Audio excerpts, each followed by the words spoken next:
Yo. Hey, it's Dr. West. Listen, in this clip, you're going to get behind the scenes look at one of my in-person trainings, right? This is where everything changes for a lot of people. Now, we're not just learning, we're making phone calls, we're getting quotes, and we're building real momentum in our program. Now, listen, y'all, if this fires you up, be on the lookout for our next in-person training. Like, check the link below. We'll let you know when our next one is. We'll let you know what city I'm coming to. Or better yet, you could just join the community and get access to the full training, uncut, everything that we've talked about in the video. You'll get that whole deal in the community. So let's get into it. Check the links below to find out about the community. Peace. All right, when do I quit my job and go full time? My man right here with the first contract. How much profit you make on your first contract? Like it's between like 7 and 9K. 7 to 9K? Congratulations. That's a tough question, man. When it equals or surpasses? I mean, cause it's your. I mean, you got kids? No, you married? It's just you. So it's like it's your own personal choice. You know what I'm saying? For me, I was married. You know, I was a school teacher. So but here's the thing for me, I had a home health care company. So I already had another company. So I was pretty successful there. So when I won my first contract, I was out. I'm like, I'm not going back. Remember, it was COVID. COVID happened, and then they sent us home. And then by that next school year, they was like, all right, y'all, it's time to come back in the classroom. I was like, nah, I ain't going back, nah. And I think I had won like 2 or 3 contracts, but it wasn't a dollar amount for me. It was more of a confidence for me. I knew I could do it. You get what I'm saying? So it's your own personal choice. Congratulations. But congratulations. But I'll give you one more thing real quick though. One of my mentors told me, always have your foundation right. Like, don't ever quit your job and then like now you struggling like, oh my God, I gotta eat. I can't, if I don't win a contract, I don't eat. Like, don't do that. Like, you gotta have some good savings, have your foundation right, and then continue to do from there. Answer your question? Don't quit yet. Yeah, long story short, don't quit yet. Yeah, he in the community. You're in the community, but yeah, just give it some time. What's up, man? So, far as like the monthly on these contracts, how is it like a one-time payment or is it like a monthly? It depends what you win in. So if you win in landscaping, I have one in landscaping. My sub goes out there, they cut the grass for the whole month, then they send me their bill, then I invoice the government, then I get paid. So I get paid once per month. If you're doing lactation pods, once they deliver, they check them off, then you get paid. So it just depends on the frequency of what you're bidding on. Does that make sense? So the government's never gonna shoot you like the whole amount. Like, you might win a contract for $400,000. They're not shooting you $400,000. They're gonna give you the money as you complete the increment, as you complete your clean lines, as you complete whatever it is that you do, they'll give you the increments as that goes. That makes sense? But that's for the service. For a product, they would. They get the whole thing, but they would have heard they got the product. Yeah, they still gonna give it after the fact. Yeah, they're not gonna give you up front. They're never gonna give you money. They're never gonna give you money up front. They're always gonna give you money after the fact. Yeah. Is there a situation where for a product you want a contract, you order the product, so you spend your money up front, it's like 20 grand, right? Yep. Spend the money up front and then they say they don't want it, or they don't like it when it's down for some reason. No, if you got to sign an award letter, no, it's a signed award letter. You going.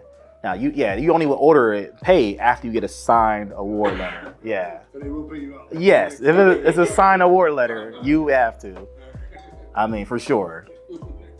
Cool. How to make your list on what to bid on. Are you good on that? Yep. Yeah. All right. So we're knocking them out. Everyone know how to make a list? We did that first. All right. Cool. Service agreement basics. Whose question was that? Boom. All right. Let's talk about this real quick. Law Depot is typically what I recommend people to use. It doesn't matter though if you use Law Depot, Legal Shield, whoever. I don't really care what you need or what you use. But Law Depot, as you can see, they have one right here called service agreement. You can make a free account for like 2 days or 3 days like that. The most important thing I want you guys to write down is what goes in your service agreement. So write this down. The scope of work. What is your sub agreeing that they're going to do? You literally can copy and paste the scope of work. The next thing is, how much are you going to pay them? The total amount that you're going to pay them, not the government award letter, how much you're going to pay them. And then number 3 is, what are the agreed upon payment terms? Because hopefully you got net 30, but you might not got net 30. You might have got, to give us a deposit of 5K and then do us this. So you got to have your payment terms in there. And I'll give you guys one bonus one. A bonus one is, you could put in there, this is subject to change or cancel at any time, meaning like the government can cancel this contract at any time. So you want to have a clause in there, especially for a service. Like you might have a dry cleaning contract that's 5 years long, and you're not agreeing to work with that sub for 5 years, but let's just say you're agreeing to work with that sub for that first year, and the government says 3 months in, hey, we don't want dry clean no more. The government's gonna pay you for the 3 months that you did, but they done. They want to cancel. You need to have in your clause that you can also cancel them as well, that they don't charge you no money. Like, well, no, you told me it was gonna be a year. It's like, no. The clause said that we can cancel at any time. As long as you have those in your service agreement, it don't matter what website you use. And your service agreement could be an email. It can't be a phone call. Don't do a phone call. It could be something in writing, but as long as you have something that you sign, they sign. And if people ask me, Wesley, when do you do this? I do a service agreement after I win the contract. So I win the contract first, I get my award letter, and at that time, I'm like, you know what? Let me hit my sub up and say, hey, we good to go. Hey, I just shot you an email. Go ahead and sign off on that so we can get this thing going. They say, okay, understood. They go sign it. Service agreement. Questions on that? Pretty straightforward, huh? Okay. So again, website, whatever you use, doesn't really matter. Wage determination form. Remind me of the question on that. Basically, like, is there like a minimum payment that you have to pay them, or like health and benefits since you're subbing out? Okay, great question. So let me see if I can give you one for example. Because in the solicitation, they may, what is this for? They may give you a wage determination form. You typically are going to see it in like obvious service-based opportunities, like let's see, ground maintenance. You might see it here, in which the government will say, here we go, right here, wage determination. So the government is saying that if your person is doing this type of work, whatever this is, whatever one they're doing, there's a minimum wage they should be getting paid, right? You guys probably wonder, how does this work for us? Again, I'm not a lawyer, nor do I play one on TV. I'm not giving you legal advice. But for me, the only time I give this sheet to my sub is like they'll ask me. And you'll have subs that will say, hey, listen, is this a wage determination opportunity? I'm like, yeah, it is. Okay, cool. Can you send me the wage determination form? I said, no problem. And boom, I send them this paper. So what that tells them is, okay, if I'm doing labor, I don't know what this one was. If I'm doing, I think this was like some type of labor, ground maintenance. So I don't know where is that on here, but if I find, ground maintenance or whatever, this tells them how much they should be paying their staff. For me personally, it's their responsibility.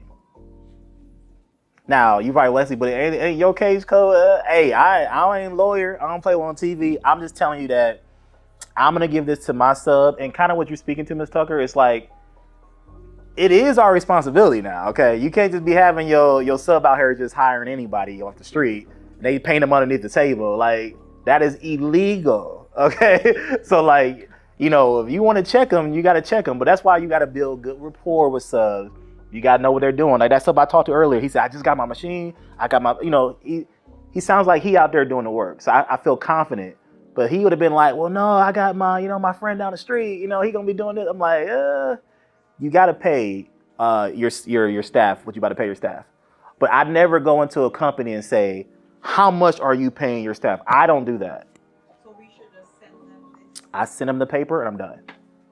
That's it. They ask me for it, I send it to them. And some of y'all probably wonder, Wesley, do you send it to them every time? No. I only send it to them when they ask me for it. If they ask me for it, I send it to them. Now, I don't get asked often, but I do get asked sometimes. Especially if you're doing like a bigger job, you'll be asked that question. Did that answer your question? No problem, no problem. How do you not chase subs? Mr. Lester? How do you not chase subs, right? Was that your question? Did we touch on that? Yeah. Yeah, I thought, yeah. So you good? All right, cool. All right. You good? Oh, yeah, we're knocking them out. That way we got time for calls. How to maximize profit per contract? Give me more details on that again. So, You said it, but I forgot. I know, like, so when I look in AI and I say, like, all right, how much is this contract worth? If it's like less than 20K, I don't go after it 'cause I can't make much profit. If it's like 100K, I make a lot of profit off it, possible. So how do you go about doing that? That's a good question. You know what's funny? I don't do that, man. I honestly don't know. Like, what I mean is like the guy I just talked to today, right? He told me $4,000 to $8,000 to shovel some snow. I would never have known it unless I asked. I mean, I guess you could have put it in the scope of work, and you could have put it in the AI and got an estimate, but I just wouldn't have known. So, like, for me, I don't do it. I go after everything, and when I get a quote that's really high, I do go, ooh, okay, I can make some money here, right? But when I get a quote that's like, hey, it's gonna cost you $400, I'm like, okay. I'm still gonna bid it. I'm still gonna do it because I had contracts that I made $4,000 on. I've had contracts I made $40,000 on. I've had contracts I made 6 figures on, but I'm not looking for them. You get what I'm saying? I'm just bidding on everything. Okay. That makes sense? Yeah, that makes sense. What's up, man? Hey, what's up, my friend? I'll let you get back to the video, but real quick, I've helped people make 6 to 7 figures a year in government contracting. No joke. Our students have been awarded over $100 million in contracts. Again, no joke. Hey, listen, do me a favor. Check the link above me or above my head or below and check out one of my master classes. You know, I'm doing some free trainings on Friday at 7 p.m. I don't do them often. I kind of do them as I have time. So click the link, go to the website. We have middleman101.com or thecontractingblueprint.com. Either way, they take you to the same place. But come check out a masterclass. It's a free training by me. It's an hour training. I go over government contracting, and then we'll see if we're a good fit to work together. Talk to you then. All right, peace. All right, how many contracts to submit monthly? Who asked that? What's the answer, y'all? 20. 20. At least 20. At least 20. There's the answer. In our community, we always say your winning percentage is 1 out of 20. So at the end of the day, submit 20 a month. You submit 20 a month, you're going to win one. And we actually seen better numbers than that, but I always say 20. Invoicing overview payments. Whose question was that? We covered that? You good? Okay. Should we avoid firm fixed price offers? Who said that? You said that earlier. Did we cover it? We didn't even cover it in detail. So my answer to that was they're all firm fixed price. Yeah, they're all firm fixed price. So you don't avoid firm fixed price. That's just an evaluation criteria. So it is what it is. There's no reason to avoid it. And we'll talk about pricing here for submitting here in a little bit. How to write a proposal. So we basically kind of went over it. I know I haven't did pricing yet. Who question was that? How to write a proposal? I know a few people. Oh, yeah. Yeah. So the main components, y'all, for proposal writing, and we're gonna get into that in a second, is the government wants to know your price, your past performance, and your technical. So write that down if you ain't got that. It's like, Wesley, what do I send the government? Because sometimes the sub, like Ms. Tugger found out, the sub will send you a lot. They'll send you certifications, they'll send you this, they'll send you that, they'll send you all these different things. I said, let's go back to the email. The email said we want to know price, past performance, and technical. As long as you give the government what they ask for, you will be fine. Long story short. So sometimes people say, Wesley, is there a template specifically for submitting a proposal? There really isn't a template because every proposal looks a little bit different. Every department is a little bit different. But long story short, those are the foundational things. And we're going to spend more time on submitting here in a second, okay? So we'll come back to that. But are you good for right now? All right, cool. What certifications do you get first? Who said that? All right, great question. So yeah, first of all, none. First of all, none of you guys need any certifications, right? We all know that. You don't need any certifications to do this. But your question is like, what do you get first? I guess it'd be honestly what you qualify for. Really. I mean, if you're a veteran, go get that one. If you're Honestly, that's all. I mean, for me, that's it. That's all. I mean, I'm not a veteran. All I have is total small business, and I've been on blank. That's it. I don't have Hᴜsභսᴜ. I don't have 8A. I don't have minority owned. I'm not minority owned. No, I'm not. Yeah, it ain't crazy. I didn't apply for it. I'm not minority owned. No, I don't have any of those. I have no certifications. Because I mean, you could do it, but what I've heard is when you apply for minority owned, you got to just give the government everything. You got to tell them your whole life and submit all your. It's a lot of paperwork I didn't want to jump through because, as you guys can see, there's enough opportunity to not need it. You know what I'm saying? So, if you want to, go get it. But woman owned, yeah, apply for it if you got it. I mean, if you, yeah. I said if you got it, like that makes sense. When I said it, I was like, that would make, if you got it, yeah, go ahead, apply for it. Yeah. Well, how to do it?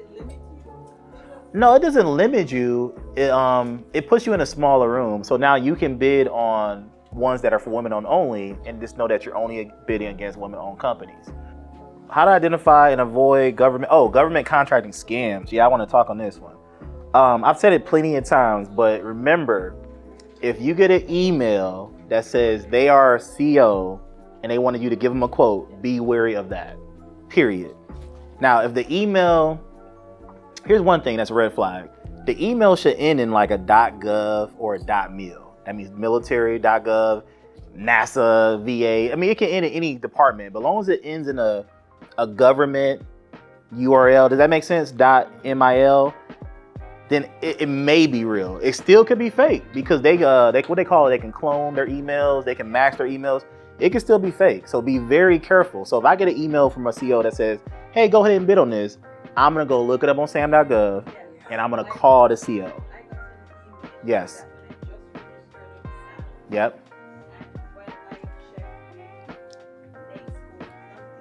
It didn't exist. Yeah, because I'll tell y'all the full scam. It happens all the time, sadly, so sadly. And they target people like you guys, just so y'all know. They'll send you an email and they'll say, hey, listen, we want 60 laptops. How much you gonna charge us? And you're like, oh my goodness, I got one. You give them a quote. They gonna say, yep, you won. Go ahead and send the laptops to some address somewhere. And then people buy those laptops, send them there, and wonder where their money at. It's not a government contract. You just got scammed.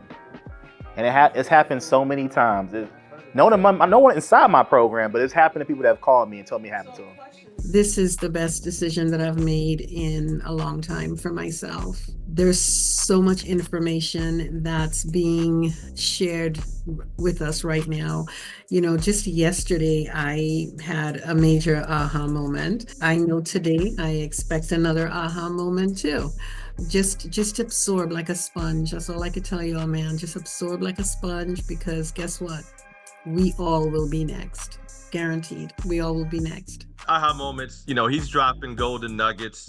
He's doing it again today. But what I liked the most was, I spent time putting together a list of opportunities I was looking at, and we looked at them, and we selected one, and we just kind of talked about it. Did he help me really narrow in and focus on what I need to be looking at? And to me, that's just like, I've already got my money's worth today. I can just stop.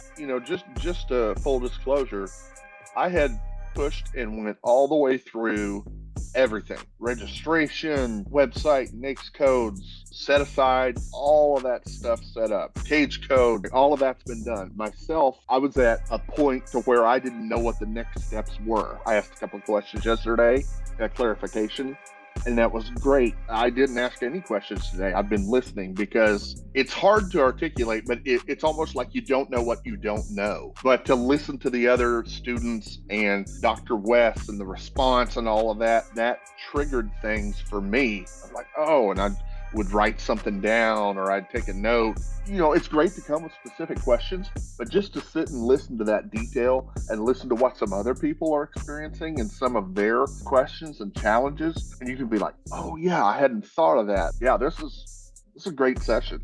Very happy that I did this.